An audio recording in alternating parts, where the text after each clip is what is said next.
Meus irmãos, minhas irmãs, eu vos saúdo com a paz de nosso Senhor Jesus Cristo. Eu quero falar-lhes neste momento sobre o tema mediocridade na adoração. A adoração a Deus no meio evangélico, lamentavelmente, tem se tornado um comércio, um negócio. Há igrejas hoje que, à semelhança das empresas seculares, estão promovendo cantores e bandas gospel e incentivando as pessoas a pagar ingresso em estádios e em centro de eventos. Na visão desses cantores e dessas bandas gospel, a adoração é mais abençoada quanto maior for o faturamento. Isso não é adoração, isso é comércio. O apelo aos sentimentos humanos por esses cantores e essas bandas é estarrecedor. Eles dizem assim: você não pode perder, vai ser tremendo. Uso muito essa palavra, vai ser tremendo. O apelo é terrível, porque eles dizem assim: no primeiro lote, o ingresso custa R$80. No segundo lote, R$100.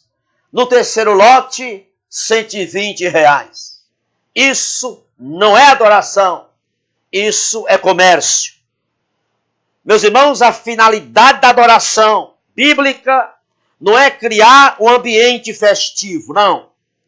Se a adoração vira festival de animação, dominado por aplausos, assobios, gritarias, à semelhança do que acontece nas danceterias, está concretizado o desvio da verdadeira adoração a Deus.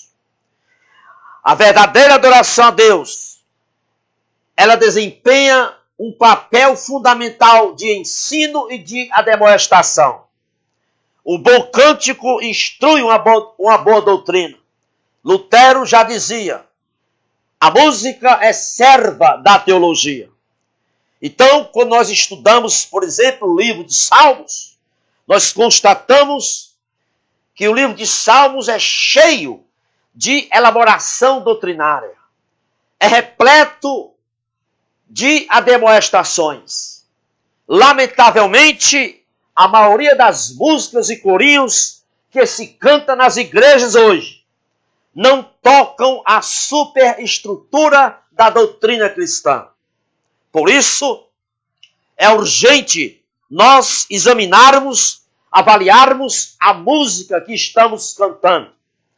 E a pergunta que temos que fazer urgentemente quando estamos cantando é o seguinte: a música que estamos cantando ensina uma doutrina sólida?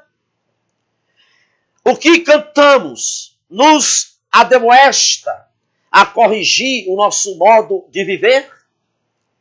O que cantamos auxilia no processo de permitir que a palavra de Cristo habite ricamente em nós?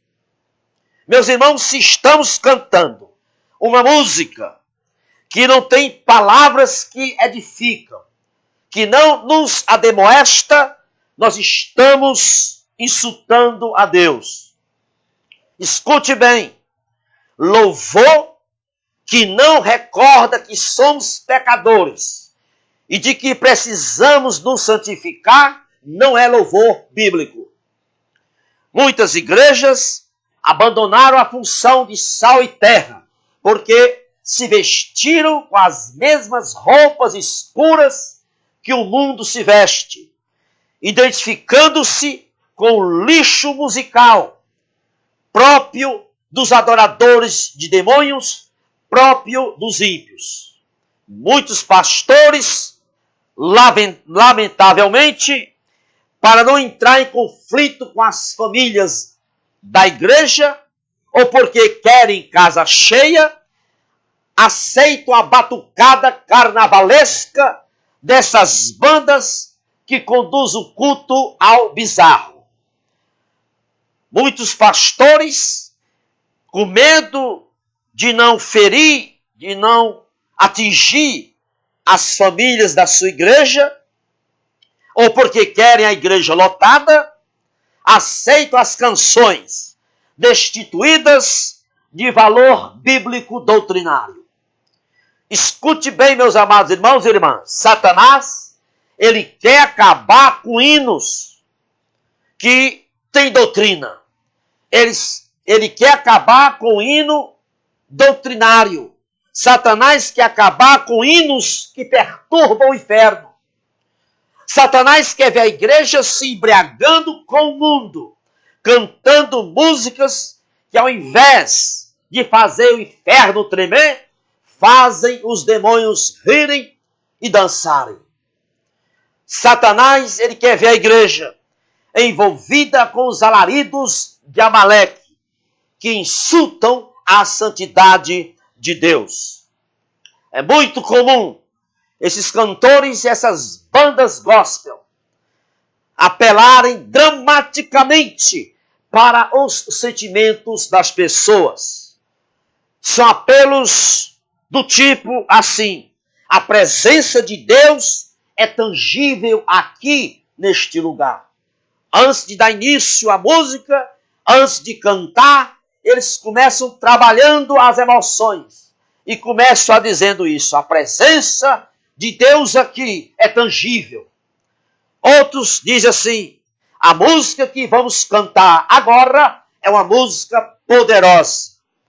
É preciso nós entendermos, meus irmãos e minhas irmãs, que a adoração a Deus não tem nada a ver com os nossos sentimentos. A adoração a Deus não tem nada a ver com presença tangível de Deus. A adoração a Deus não tem nada a ver com música poderosa. Esses chavões são diabólicos, porque a adoração bíblica, a adoração em espírito e verdade, não se trata de instigar altas emoções. A adoração bíblica é dar graças a Deus, é reverenciá-lo e servi-lo com submissão total. A adoração, meus amados irmãos, é um clima de reflexão. Tem que ser um clima de reflexão, onde nós reconhecemos o valor que o Senhor tem em nossas vidas. Então essas bandas, esses cantores, eles estão promovendo outros deuses, usando o nome do Deus verdadeiro. A adoração bíblica não tem nada a ver, repito, com o que sentimos. Não tem nada a ver com os nossos sentimentos. A adoração em espírito e verdade não importa o que sentimos. Basta ver, por exemplo, a vida de Jó. Jó, quando estava sentado no monte de cinza, coçando seus cânceres, contemplando as perdas das suas riquezas e de seus filhos, e contrapondo as acusações da sua esposa, Jó bradou: ainda que ele me mate, nele esperarei. Isso é adoração. Jó não teve nenhuma presença tangível de Deus. Jó não estava sob a influência de uma música poderosa. Quem pode se esquecer de Abraão? Quando se dirigia ao Monte Moriá, ele não estava sob a influência de uma algazarra musical. Não. Abraão não estava sob a influência de uma batucada carnavalesca. Abraão não estava sentindo nenhuma presença tangível de Deus. Ele não teve nenhuma presença palpável de Deus. Simplesmente, Abraão conduziu seu filho Isaque para sacrificá-lo em obediência ao mandato divino. Meus irmãos, na verdade, Abraão prestava ali um sublime culto, uma sublime adoração ao Deus vivo. Meus amados irmãos e irmãs, o diabo, ele fica grato por essas bandas, esses cantores, que através de suas músicas soterram a espiritualidade. Essas bandas, esses cantores gospel, estão cobrando ingresso, estão comercializando. Esses cantores são instrumentos do embuste, são emissários de Satanás. Suas músicas sempre apelam para o rebolado sensual e sempre apelam para expressões de carnalidade com ares de piedade. Deus é santo, meus irmãos e minhas irmãs, e quer ser adorado em santidade, separado das imundícias deste mundo vil. Grande parte das músicas, das letras das músicas que cantamos nas nossas igrejas não tem densidade bíblica. São jargões do tipo: Deus vai trazer de volta o que é seu. Você é mais precioso do que o ouro de Ofir.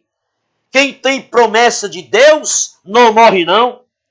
Meus amados irmãos, são chavões do tipo: traz vitória para aqui, traz vitória para lá. Traz propósito para aqui, traz propósito para acolá. Mergulhar nos teus rios, andar sobre as águas, unção de ousadia, unção de conquista, unção de multiplicação. Minha vitória tem sabor de mel. Chora que a vitória vem. Eu estou pagando um alto preço para morar no céu. São letras antibíblicas, invertebradas, ligada apenas à autoajuda, ligada apenas à necessidade do balanço. Ah, meus irmãos, eu estou convencido, meus irmãos e minhas irmãs, de que as nossas igrejas não precisam de se encher de gente mais. As nossas igrejas precisam de pessoas que conheçam a Deus. E aqui eu termino com um apelo: não pague ingresso para assistir às apresentações desses cantores e dessas bandas em estádios, em megas igrejas ou em centro de eventos. Esses mediocrizadores da adoração provam que não são inspirados por Deus. Eles só sabem imitar o mundo. Eles são plagiadores do mundo. Que Deus nos resguarde, que Deus nos ajude para adorá-lo em espírito e em verdade. Que Deus nos livre do laço desses cantores e dessas bandas que nada têm de Deus quando cantam música para as igrejas e nas igrejas. Que Deus lhe abençoe abundantemente, é o meu desejo. Amém e amém. Louvado seja o nome do Senhor e Salvador Jesus Cristo. Amém.